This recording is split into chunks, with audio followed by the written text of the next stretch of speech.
Zoe Saldana's life story isn't simply about stardom, it's a lesson in resilience, identity, and self-belief. Born on June 19, 1978, in Passaic, New Jersey, to Dominican and Puerto Rican parents, she grew up in a multicultural household filled with music, dance, and the scent of determination. From the start, life was not gentle.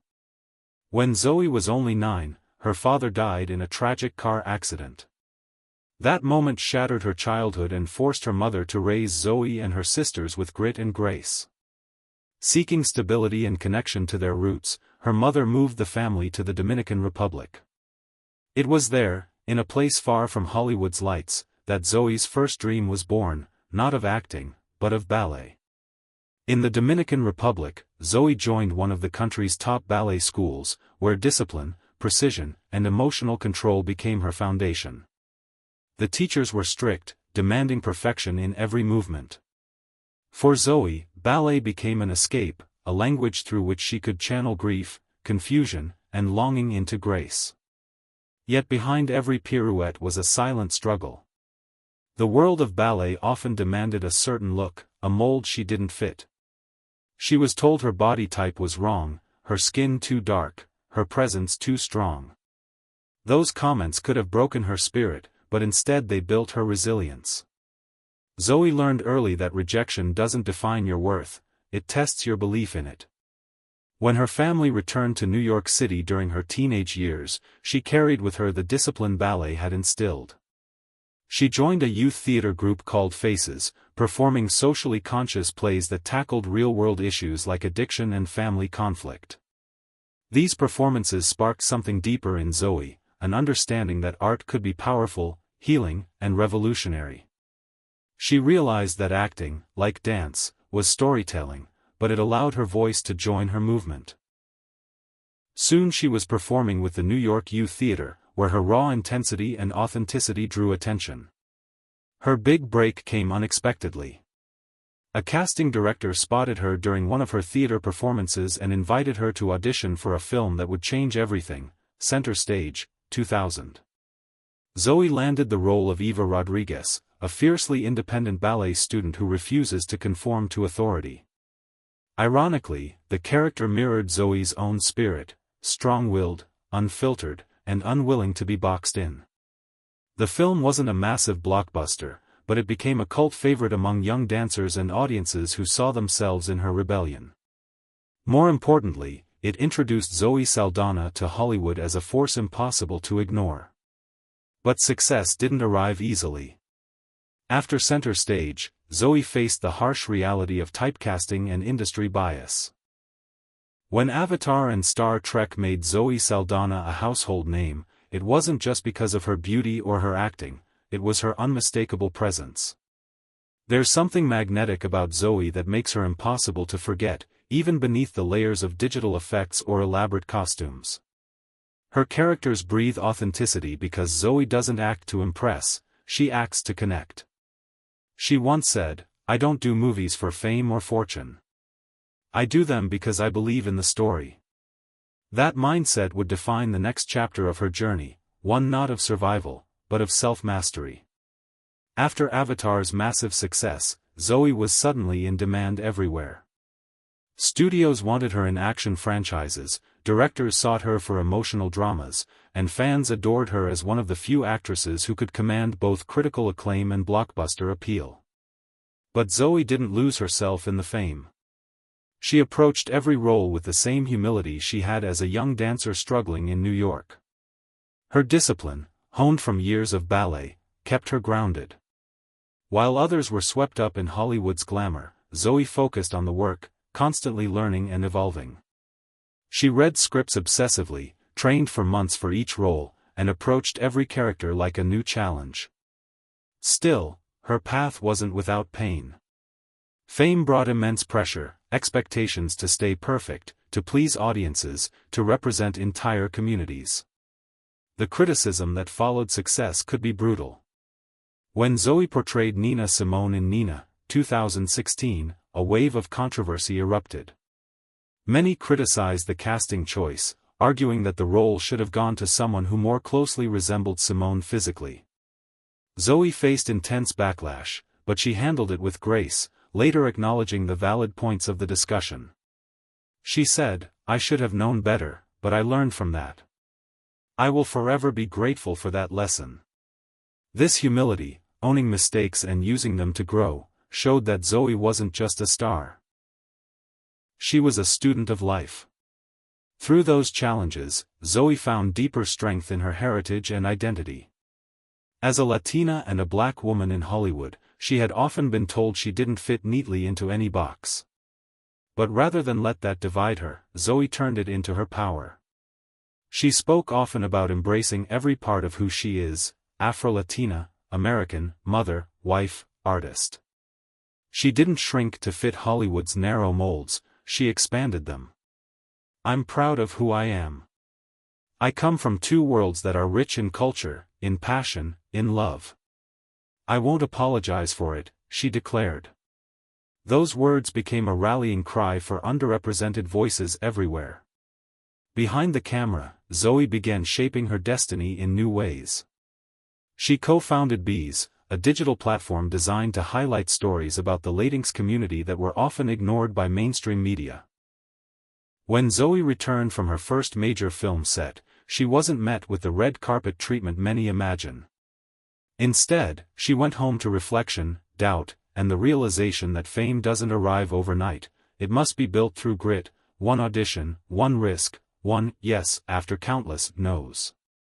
Hollywood wasn't a place that easily embraced women of color, especially those who refused to be typecast. Zoe was told her accent was too thick, her look was too different, her presence too powerful. But that same fire, her commanding energy, her discipline from ballet, and her heritage of resilience, made her stand out in a sea of sameness. She didn't want to just be another name on the call sheet. She wanted to be remembered. The early 2000s brought her roles in Crossroads, Drumline, and Pirates of the Caribbean. To some, these were minor stepping stones, but to Zoe, they were bricks, each one building her dream from the ground up. Every role taught her something new: how to move with confidence, how to bring authenticity to even the smallest character, and how to carry herself in an industry that constantly tried to define her worth. She didn't want to be boxed in by stereotypes, so she created her own lane. Her mindset was clear: if Hollywood didn't have space for her, she would carve her own. Then came Avatar. James Cameron's ambitious, futuristic masterpiece was more than just a movie, it was a revolution in filmmaking. And Zoe's performance as Neytiri wasn't just acting, it was transformation. Beneath the layers of CGI, motion capture, and technology was the raw humanity of a woman who had learned to fight for every opportunity. Zoe didn't just play Neytiri, she embodied her. The power, the empathy, the defiance, it was all Zoe. And suddenly, the world took notice. Her name wasn't just another credit at the end of a film, it was now synonymous with strength and grace. But Zoe didn't stop there. She went from one groundbreaking role to another. Stepping into the boots of Uhura in Star Trek and later becoming Gamora in the Marvel Cinematic Universe. With every performance, she broke barriers that had quietly existed for decades. She became one of the few actors to have starred in multiple billion-dollar franchises, a rare accomplishment that put her in Hollywood's elite league. Yet, she never let success cloud her humility. She often said that she didn't just want to make it, she wanted to open the door for others who looked like her, sounded like her, and dreamed like her.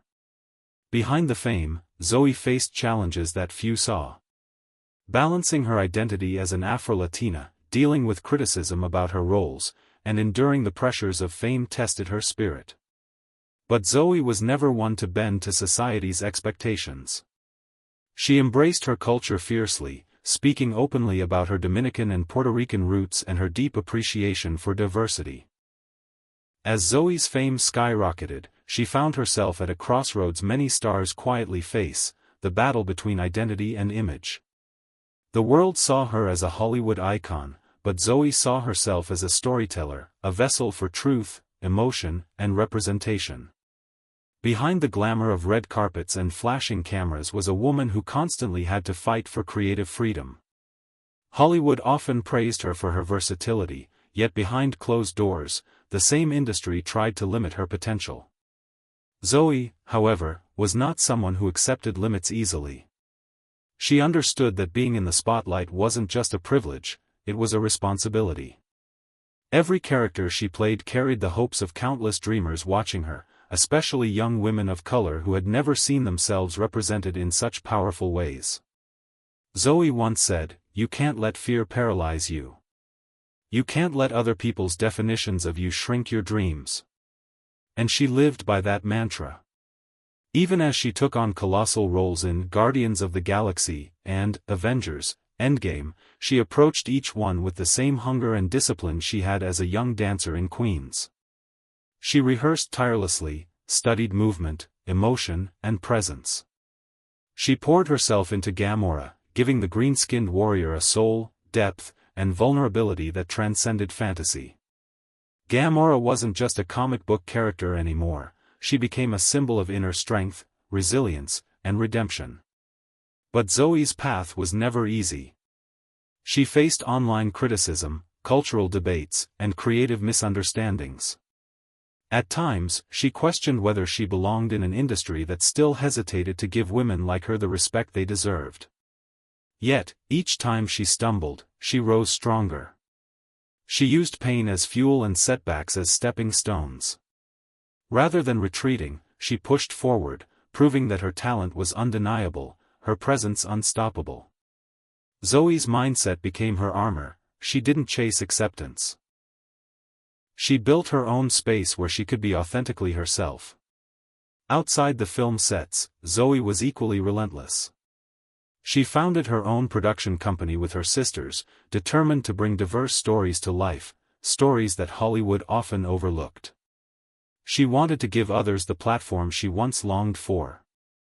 Through Cinestar Pictures, she championed voices from underrepresented backgrounds, women-driven stories, and projects that celebrated cultural richness. This wasn't just business for Zoe, it was personal. She had witnessed how systemic barriers suffocated potential, and she vowed to change that narrative for the next generation. Zoe's passion extended far beyond acting. She became a global advocate for inclusion, equality, and empowerment. In interviews, she spoke fearlessly about pay disparity, representation, and the importance of authenticity in storytelling.